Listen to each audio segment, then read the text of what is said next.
नमस्ते प्रिय दर्शकों, हमारी सिंहासन 32वीं श्रृंखला में आपका स्वागत है।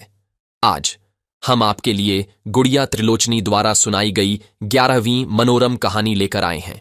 यह कहानी राजा विक्रमादित्य के अपने राज्य की समृद्धि के प्रति समर्पण और देवताओं के साथ उनके असाधारण संबंधों पर प्रकाश डालती है। आइए इस दिव्य कथा में उतरें और देखें कि विक्रमादित्य को एक महान राजा क्या बनाता है। एक बार उज्जैन के साधु संतों ने राजा विक्रमादित्य को अपने राज्य की समृद्धि के लिए महायज्ञ करने की सलाह दी। राजा विक्रमादित्य ने उनके प्रस्ताव को स्वीकार कर लिया और महायज्ञ की तैयारियां शुरू हो गईं। दुनिया भर के विद्वानों, संतों, ऋषियों और राजाओं को आमंत्रित किया गया।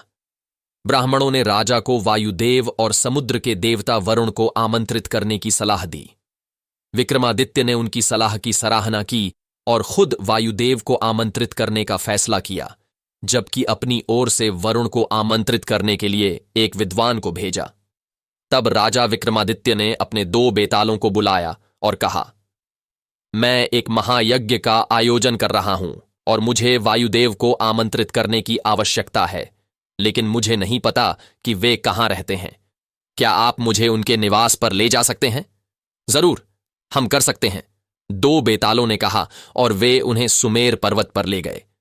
सुमेर पर्वत पर ठंड थी और तेज हवा चल रही थी। राजा विक्रमादित्य एक पहाड़ी पर बैठ गए और ध्यान करने लगे। हवा की गति बढ़ गई, लेकिन वह ध्यान करता रहा। अंत में हवा रुक गई और ठंडी हवा बहने लगी। वायु राजा विक्रमादित्य के सामने प्रकट हुए और बोले, मैं आपकी भक्ति से बहुत प्रसन्न हूं। मुझे बताइए, आप मुझसे क्या चाहते हैं?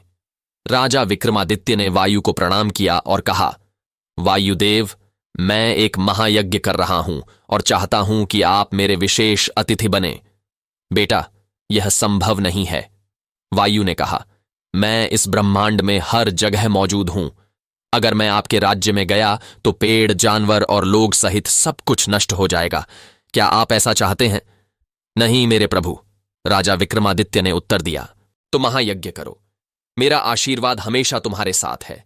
तुम्हारा राज्य हमेशा समृद्ध रहेगा और न तो अकाल और न ही बाढ़ इसे प्रभावित करेगी। मुझे खुशी है कि तुम मुझे आमंत्रित करने के लिए यहां आए। मैं तुम्हें एक कामधेनु गाय उपहार के रूप में दे रहा हूं। यह तुम्हें वह सब प्रदान करेगी जिसकी तुम्हें आवश्यकता है, वायु ने कहा। और फिर वायु गायब हो गया। इस बीच विद्वान कई दिनों की यात्रा के बाद एक समुद्र के किनारे पहुंच गया।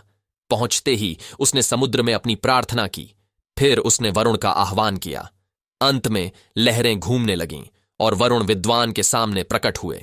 हाथ जोड़कर विद्वान ने वरुण से कहा, हे प्रभु, मैं आपको राजा विक्रमादित्य की ओर से एक महायज्ञ में आमंत्रित करने आया हूं। वरुण मुस्कुराए और कहा, हां, मुझे पता है। अभी हाल ही में वायु ने मुझसे मुलाकात की और मुझे समाचार दिया।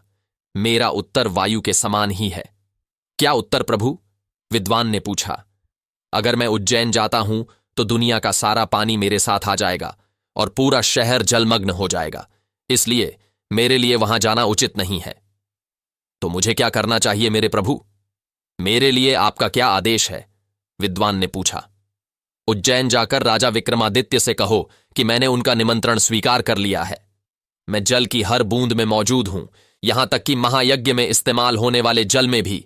मेरा आशीर्वाद हमेशा उनके और उनके राज्य के साथ रहेगा। मैं राजा विक्रमादित्य को उपहार भी देना चाहता हूं।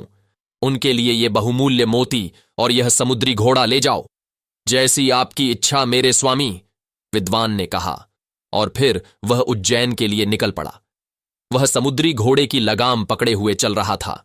अचानक समुद्री घोड़ा मानवीय स्वर में बोला, तुम राजा के प्रतिनिधि हो और इन उपहारों का उपयोग करने का अधिकार तुम्हें है जब तक कि वे राजा तक न पहुंच जाएं।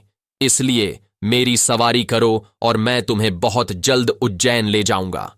विद्वान समुद्री घोड़े पर सवार होकर महल में पहुंचा। उसने राजा विक्रमादित्य को वरुण का संदेश सुनाया और उपहार भी सौंपे।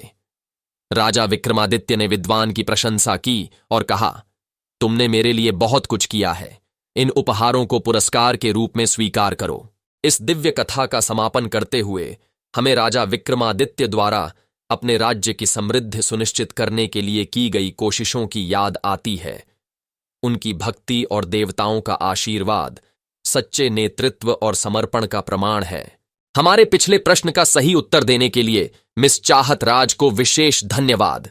बधाई हो चाहत, आपकी लगन और ज्ञान हमारे समुदाय को और मजबूत बनाता है।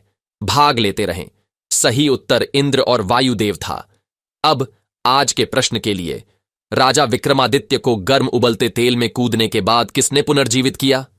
हमारे अगले वीडियो में शामिल होने के अवसर के लिए अपना उत्तर कमेंट्स में दें। देखने के लिए धन्यवाद।